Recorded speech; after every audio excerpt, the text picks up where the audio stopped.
The main concept in this rotating planet is shading using the gradient of track 2. The planet is actually soft clouds generated media cut with cookie cutter, and then the gradient shades it. I also applied just a little bit of Spherize FX video effect just to help this a little bit extra. When I replace the soft clouds with the white tracker, you can see looks like it could be a sphere, but it isn't. That's a cookie cutter, flat as flat white can be, all surrounded by black, basic cookie cutter cut. It's the shading of track 2 gradient, the spherical gradient, that makes it look like it could be a sphere. It's actually a classic basic technique.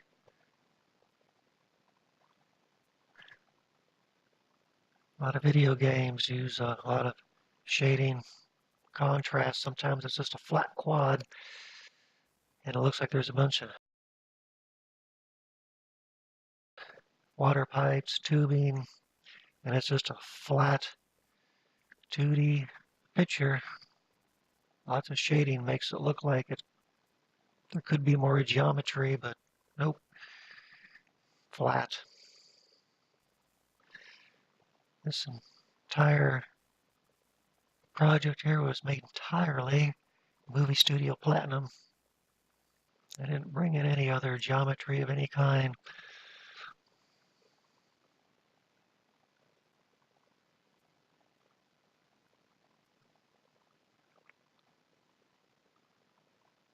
I did rotate the planet about 6 degrees just to give it a little more perspective. And yeah, the only thing missing is a ship flying by.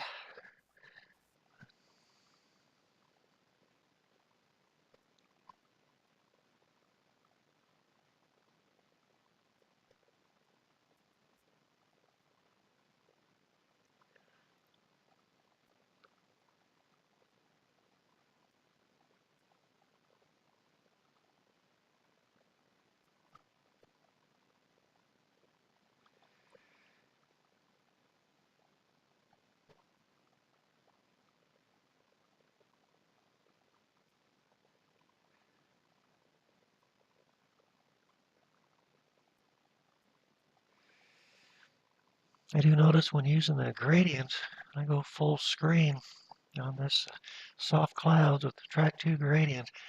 It almost kind of looks like there's a color banding in the bare spots on the planet, which is somewhat unsightly. For some reason, it doesn't want to show as a smooth gradient like I expected it should.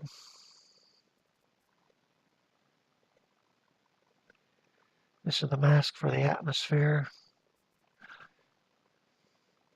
You can only see the right edge of the atmosphere. The planet blocks the rest of it, but it was exposed when I put the white. When I move the soft clouds track and replace it with the white, you can see the entire disk of the atmosphere, but it only needs to show the right side.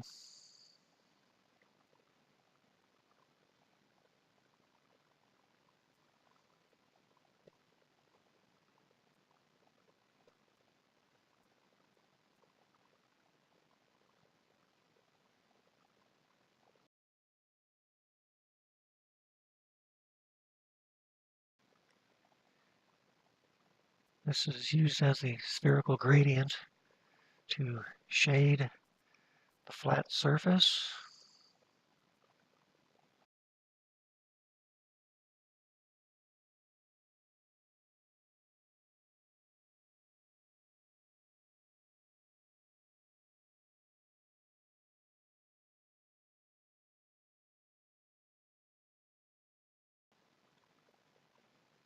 This is the setup of the soft clouds generated media, and this is the only source of animation for the planet spinning, and this is X offset.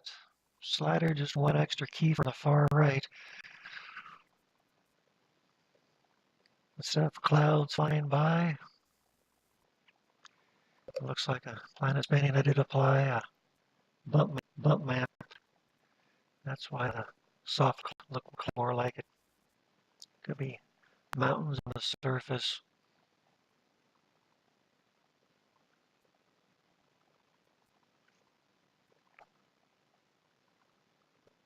And the bump map, I use spotlight. It also adds a little extra lighting to the flat surface. Also kind of enhances the illusion that it's a sphere.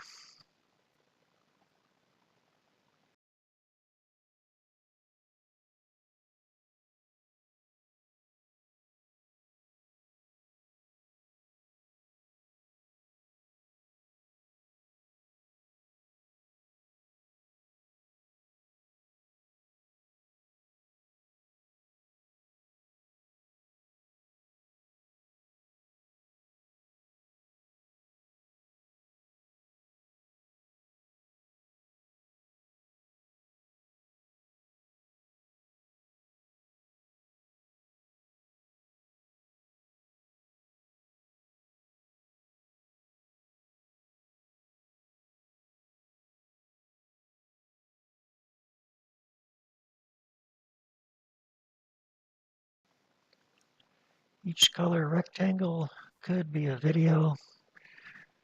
So if you want to do multi-screen with videos that appear, whatever you want to put on the, what is that, the lower 9 tracks. Each track has 4 different colors, so I kind of randomize the colors, but they are dedicated to each square. And the top track controls the order. Well, only made one grayscale PNG image, and I did a horizontal flip, vertical flip, etc. to make the other 3.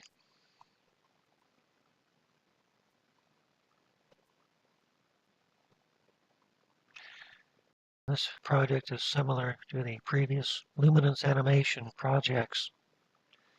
The mass generator is the only source of animation on track 1 again. But I have 4 sections of keyframes, each one separated by 1 frame.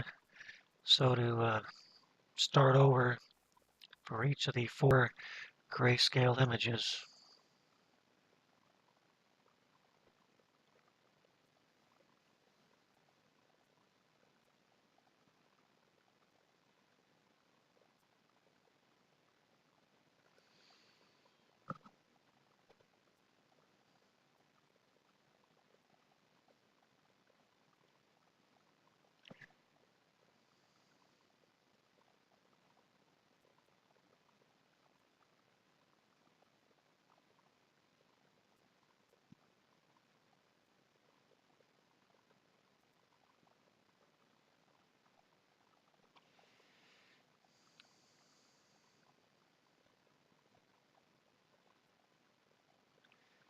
Nothing really new in this project, except I only have one mass generator to control all of the animation, and all the grayscale is on a single track. So I could have done this in the previous DVD Architect tutorial, but yeah, it was more into making the animation and then sticking it in the DVDA, and well, it could have looked like this. Here I show each track is dedicated to each of the rectangle areas. This first color track is dedicated to the lower left corner. This track here is dedicated to the middle left, etc. This track here is dedicated to the top left.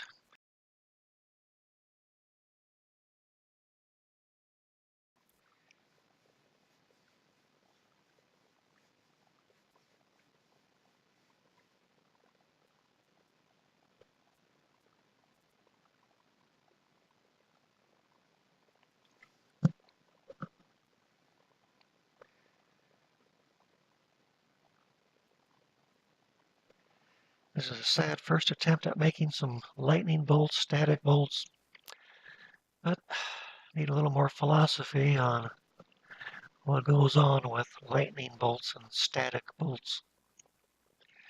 But it does look possible to make something more reasonable, like I showed earlier there in the text. Hit Film Pro 2017. Instant lightning bolts if you need it.